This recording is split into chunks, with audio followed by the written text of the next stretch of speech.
जय श्री कृष्णा।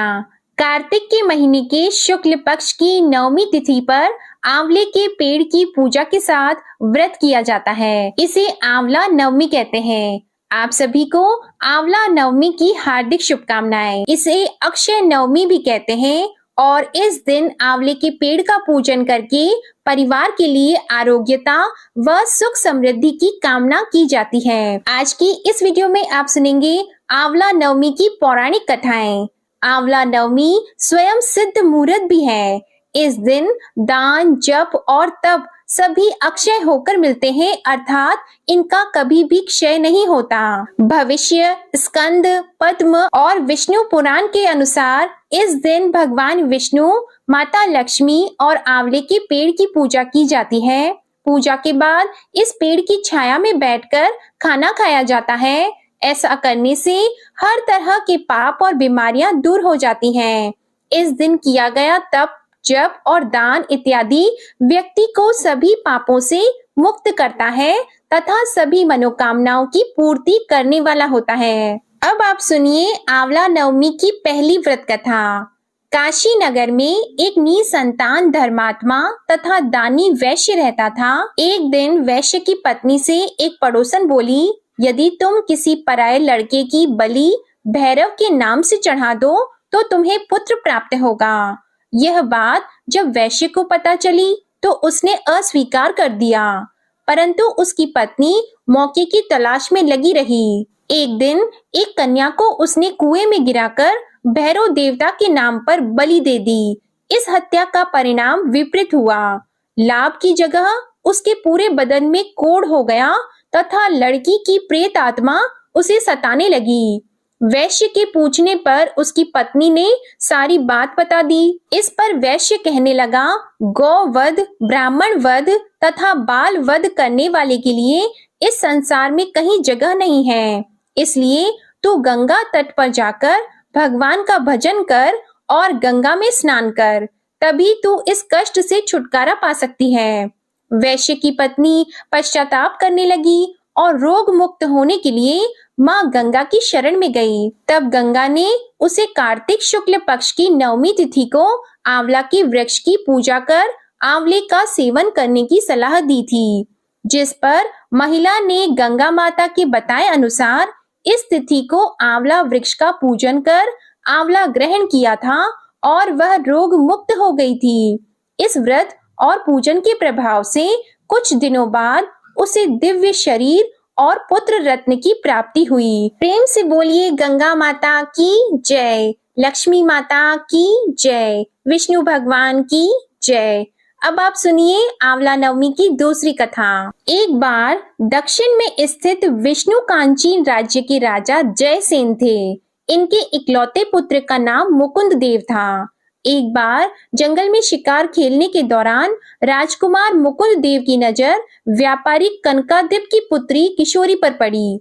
मुकुंद देव उसे देखते ही मोहित हो गए और उससे विवाह की इच्छा प्रकट की। राजकुमार को किशोरी ने बताया कि उसके भाग्य में पति का सुख नहीं है। किशोरी को ज्योतिषी ने कहा कि विवाह मंडप में बिजली गिरने से उसके वर की तत्काल मृत्यु हो जाएगी, लेकिन मुकुंद देव विवाह के प्रस्ताव पर अडिग रहा।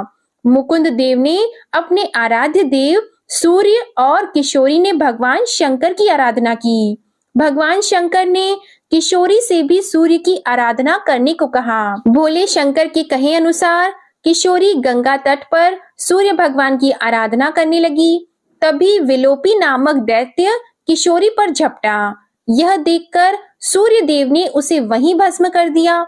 किशोरी की आराधना से प्रसन्न होकर सूर्य देव ने किशोरी से कहा कि कार्तिक शुक्ल नवमी तिथि को आंवले के वृक्ष के नीचे विवाह मंडप बनाकर मुकुंद देव से विवाह कर लो।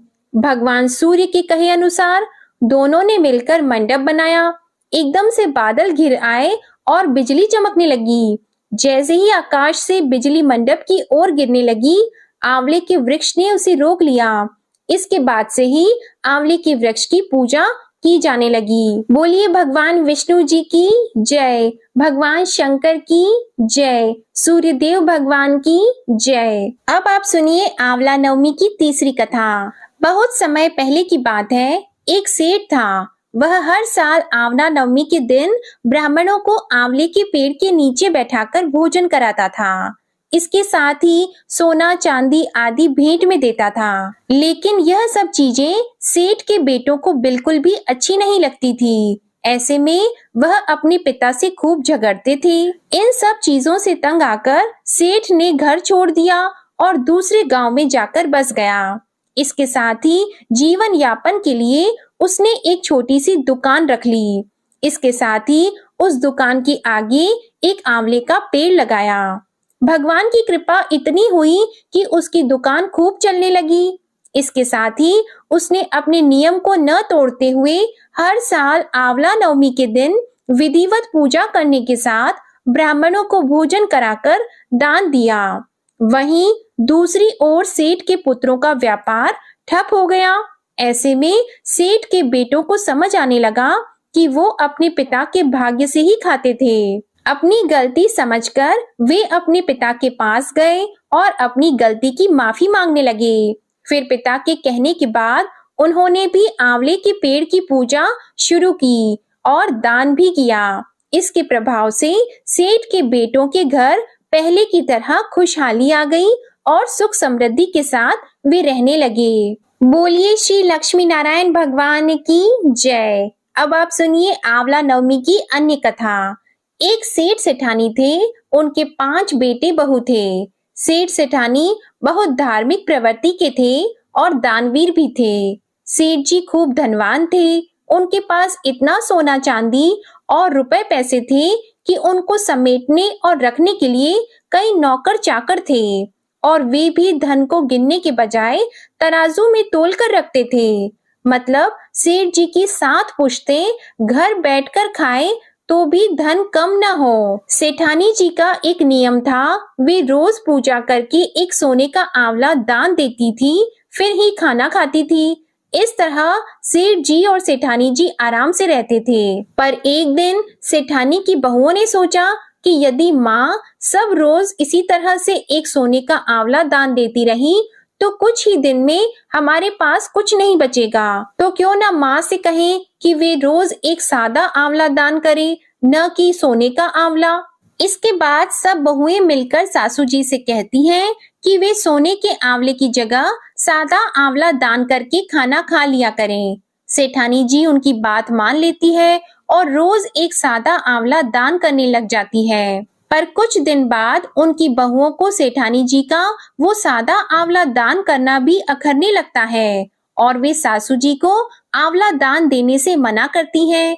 तो सेठ जी और सेठानी जी बहुत दुखी हो जाते हैं और वे अपना घर छोड़कर निकल जाते हैं। सेठ जी और सेठानी जी चलते चलते जंगल में पहुंच जाते हैं और उस दिन सेठानी जी ने आंवला दान नहीं दिया था, अतः उन्होंने खाना भी नहीं खाया था। जंगल में पहुंचते पहुंचते रात हो जाती है।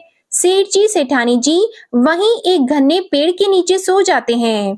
भगवान सोचते हैं कि आज मुझे मेरे भक्त का मान रखना पड़ेगा और जहां सेठ जी सेठानी जी सोते हैं वहां भगवान की कृपा से एक सोने के आंवले का पेड़ आ जाता है। सुबह वहां कई सोने के आंवले जमीन पर पड़े थे। सेठानी जी ने उन आंवलों में से एक आंवला दान कर दिया। फिर सेठ जी और अपने लिए खाना बनाकर खाना खाया और वे दोनों वहीं अपने लिए घर बनाकर रहने लगे। धीरे धीरे सेठ जी का व्यापार बढ़ने लगता है और वापस उनके पास खूब धन हो जाता है और सेठानी जी फिर से रोज एक सोने का आंवला दान देने लग जाती है। इधर सेठ जी और सेठानी जी के घर से निकलते ही उनके बेटों और बहुओं में आपस में झगड़े होने लगते हैं और इस कारण उनके व्यापार में घाटा होने लगता है और सारी पूंजी खत्म हो जाती है। उन्हें मजदूरी करने के लिए निकलना पड़ता है और वे घूमते घूमते काम की तलाश में वहां पहुंच जाते हैं जहां सेठ जी और सेठानी जी रहते थे। वहां सेठ जी का भवन निर्माण का कार्य चल रहा था। उसमें उनके बेटे बहुएं भी सामान उठाने का काम करते थे। वहां उन्हें सेठानी जी के सोने का आंवला दान देने की बात पता चलती है। तो एक बार उनके मन में आता है कि कहीं ये हमारे माता पिता तो नहीं है। पर फिर वे सोचते हैं कि हमारे माता पिता के पास तो कुछ भी नहीं था, वो कैसे हो सकते हैं। एक दिन वे सेठ जी को देख लेते हैं तो उनके बेटे बहुएं उनके पास जाते हैं और उनसे माफी मांगते हैं कि हमें आप माफ कर दो। हम पैसों के लालच में अंधे हो गए थे और हमारे लालच में आपको घर छोड़ना पड़ा, जबकि हमारे घर में जो भी था वो आपकी किस्मत का था। सेठ जी ने उन्हें माफ कर दिया और सब बेटे बहुएं पुनः सेठ जी सेठानी जी के साथ रहने लगे। हे भगवान, जैसे सेठ जी को पहले टूटे वैसे किसी को मत टूटना और बाद में टूटे वैसे सबको टूटना। कहानी अधूरी हो तो पूरी करना और पूरी हो तो मान करना। प्रेम से बोलिए माता लक्ष्मी जी की जय, भगवान विष्णु जी की जय, सभी देवी देवताओं की जय। अब आप सुनिए आंवला नवमी और शंकराचार्य जी की कथा। इस कथा के अनुसार एक बार जगत गुरु आदि शंकराचार्य भिक्षा मांगने के लिए एक कुटिया के सामने रुके। वहां एक बूढ़ी औरत रहती थी जो अत्यंत गरीबी और दयनीय स्थिति में थी। शंकराचार्य जी की आवाज सुनकर वह बूढ़ी औरत बाहर आई। उसके हाथ में एक सूखा आंवला था। वह बोली, महात्मन, मेरे पास इस सूखे आंवले के सिवाय कुछ भी नहीं है जो आपको भिक्षा में दे सकूं।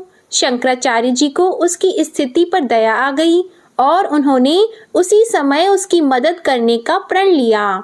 उन्होंने अपनी आंखें बंद कर दी और मंत्र रूपी 22 श्लोक बोले।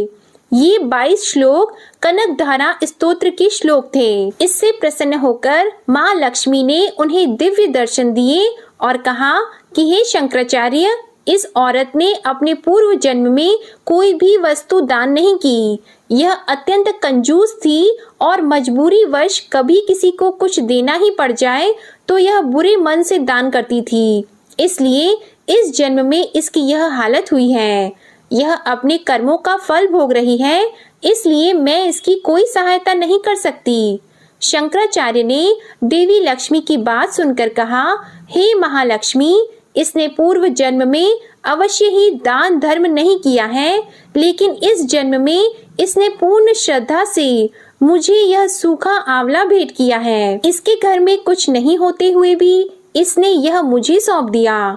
इस समय इसके पास यही सबसे बड़ी पूंजी है। क्या इतना भेंट करना पर्याप्त नहीं है? शंकराचार्य की इस बात से देवी लक्ष्मी प्रसन्न हुई और उसी समय उन्होंने गरीब महिला की कुटिया में स्वर्ण के आंवलों की वर्षा कर दी। हे महालक्ष्मी, जिस प्रकार आप बुढ़िया माई पर प्रसन्न हुई वैसे ही सब पर प्रसन्न होना। बोलिए लक्ष्मी माता की जय। पुराणों में एक कथा मिलती है। इस कथा के अनुसार एक बार देवी लक्ष्मी जी पृथ्वी पर निवास करने के समय भगवान विष्णु और भगवान शिव दोनों की ही पूजा एक साथ करना चाहती थी।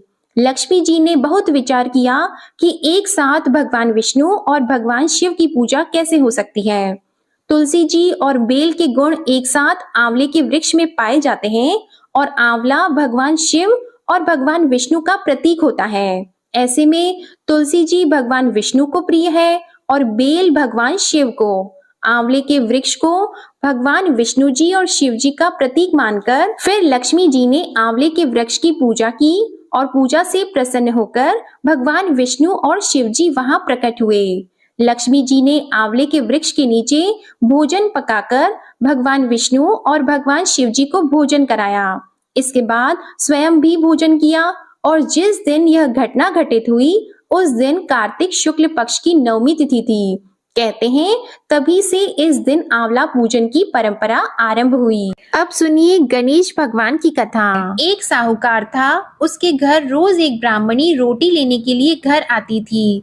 घर के अंदर घुसते ही पोल के ऊपर गजानन जी का मंदिर था। वह गणेश जी को रोटी का एक कौर हमेशा भोग लगाती थी। बहुत दिन हो गए। गणेश जी महाराज ने कहा कि यह मुझे हमेशा भोजन करवाती है, मुझे इसे कोई ना कोई उपहार जरूर देना चाहिए। गणेश जी एक दिन उसके थाली में हीरे मोती भर देते हैं। ब्राह्मणी तो थाली लेकर अपने घर आ गई और साहूकार से रोटी लेने के लिए आना बंद हो गई। साहूकारिनी ने उसे बुलावा भेजा कि बाई, रोटी लेने के लिए क्यों नहीं आती हो। ब्राह्मणी ने कहा कि मुझ पर गणेश जी प्रसन्न हो गए, बहुत वर्ष तक रोटी लेने के लिए आ गई, लेकिन अब नहीं आऊंगी। साहूकारनी मन में बहुत नाराज हुई और गणेश जी से कहा कि आप ब्राह्मणी के ऊपर प्रसन्न हुए, परंतु मुझ पर प्रसन्न नहीं हुए। तब गणेश जी की मूर्ति हटाकर उसने बाहर फेंक दी। इधर सेठ जी की दुकान में धंधा पानी बंद हो गए। एक दिन सेठ जी की नजर पोल के मंदिर पर गई तो सेठानी जी को पूछा कि गणेश जी कहाँ गए। तो साहूकारनी ने कहा कि ऐसे गणेश जी का क्या करें जो ब्राह्मणी पर तो प्रसन्न हो गए, लेकिन हमारे ऊपर प्रसन्न नहीं हुए। इस कारण मैंने तो गणेश जी को हटाकर फेंक दिया है। तब सेठ जी ने कहा कि यह तुमने क्या किया? मेरा तो व्यापार और धंधा चलना बंद हो गया है। गणेश जी तुमने कहाँ फेंके हैं? जल्दी बताओ, मैं उन्हें वापस लेकर आता हूँ। साहूकार जी वापस से गणेश जी को लेने के लिए गए तो गणेश जी इतने भारी हो गए कि वे उठे ही नहीं। साहूकार जी ने कहा कि मेरे से गलती हो गई है, आप मेरे घर पधारिए। गणेश जी तो और भी भारी होते गए और कहा कि मैं तो नहीं चलूंगा, पहले साहूकारनी को बुलाकर यहाँ लाओ और वह मुझसे माफी मांगेगी तो ही मैं चलूंगा। और गणेश जी ने कहा कि मुझे हमेशा सवा सेर का चूरमा करके भोजन कराओगे तो ही मैं चलूंगा। साहूकार साहूकारनी को लेकर आए और उससे माफी भी मंगवाई और सवा सेर का चूरमा चढ़ाने की हाँ भी भरी। तब साहूकार और साहूकारनी ने गणेश जी को वापस घर लाकर उन्हें पोल में बिठाया। ऐसा करने पर साहूकार का व्यापार फिर से चलने लगा। हे गणेश जी महाराज, जैसे साहूकार और साहूकारनी पर आप प्रसन्न हुए, वैसे सभी पर प्रसन्न होना। बोलिए गणेश जी महाराज की जय। अब आप सुनिए विष्णु चालीसा का पाठ। विष्णु सुनिए विनय सेवक की चित लाए, कीरत कुछ वर्णन करो दीजिए ज्ञान बताए। नमो विष्णु भगवान खरारी, कष्ट नशावन अखिल बिहारी। प्रबल जगत में शक्ति तुम्हारी, त्रिभुवन फैल रही उजियारी। सुंदर रूप मनोहर सूरत, सरल स्वभाव मोहनी मूरत। तन पर पीतांबर अति सोहत, बैजंती माला मन मोहत। शंख चक्र कर गदा विराजे, देखत दैत्य असुर दल भाजे। सत्य धर्म मद लोभन गाजे, काम क्रोध मद लोभन छाजे। संत भक्त सज्जन मन रंजन, धनुज असुर दुष्टन दल गंजन। सुख उपजाए कष्ट सब भंजन, दोष मिटाय करत जन सज्जन। पाप काट भव सिंधु उतारण, कष्ट नाश कर भक्त उबारण। करत अनेक रूप प्रभु धारण, केवल आप भक्ति के कारण। धरणी धेनु बन तुम ही पुकारा, तब तुम रूप राम का धारा। भार उतार असुर दल मारा, रावण आदित्य को संहारा। आप वराह रूप बनाया, हिरण्याक्ष को मार गिराया। धर्मस्य तन सिंधु बनाया, 14 रत्नन को निकलाया। अमिलख असुरन द्वंद मचाया, रूप मोहिनी आप दिखाया। देव को अमृत पान कराया, असुरन को छवि से बहलाया। कूर्म रूप धर सिंधु मझाया, मंदराचल गिरि तुरत उठाया। शंकर का तुम फंद छुड़ाया, भस्मासुर को रूप दिखाया। वेदन को जब असुर डुबाया, कर प्रबंध उन्हें ढूंढवाया। मोहित बन कर खल ही नचाया, उस ही कर से भस्म कराया। असुर जलंधर अति बलदाई, शंकर से उनकी लड़ाई।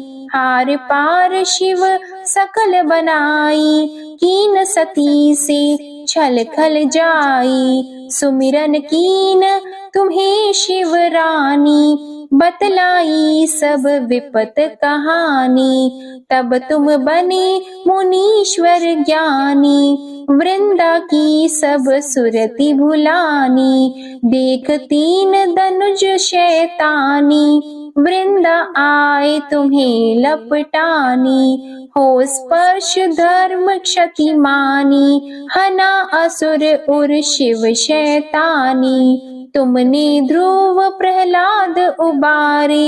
हिरणाकुश आदिक खल मारे, गणिका और अजामिल तारे। बहुत भक्त भव सिंधु उतारे, हरहु सकल संताप हमारे। कृपा करहु हरि सिरजनहारे, देखहु मैं निज दर्श तुम्हारे। दीप बंधु भक्तन हितकारे, चाहता आपका सेवक दर्शन। करहु दया अपनी मधुसूदन, जानो नहीं योग्य जब पूजन। होय यज्ञ स्तुति अनुमोदन, शील दया संतोष सुलक्षण। विदित नहीं व्रत बोध विलक्षण, करहु आपका किस विधि पूजन। कुमति विलोक होत दुख भीषण, करहु प्रणाम कौन विधि सुमिरन। कौन भांति मैं करहु समर्पण, सुर मुनि करत सदा सेवकाई। हर्षित रहत परम गति पाई, दीन दुखिन पर सदा सहाई। निज जन जान लेव अपनाई, पाप दोष संताप नशाओ। भव बंधन से मुक्त कराओ, सुत संपत्ति दे सुख उपजाओ। निज चरणन का दास बनाओ, निगम सदा ये विनय सुनावे। पढ़े सुने सो जन सुख पावे। ओम श्री विष्णवे नमः। प्रेम से बोलिए श्री लक्ष्मी नारायण भगवान की जय। आप सभी का आंवला नवमी का व्रत शुभ हो और भगवान श्री लक्ष्मी नारायण जी की कृपा आप पर सदा बनी रहे। आपको आज की वीडियो पसंद आए तो इसे लाइक करके चैनल को सब्सक्राइब करना मत भूलिएगा और कमेंट में भगवान विष्णु जी और लक्ष्मी जी की जय लिखना भी मत भूलिएगा। धन्यवाद।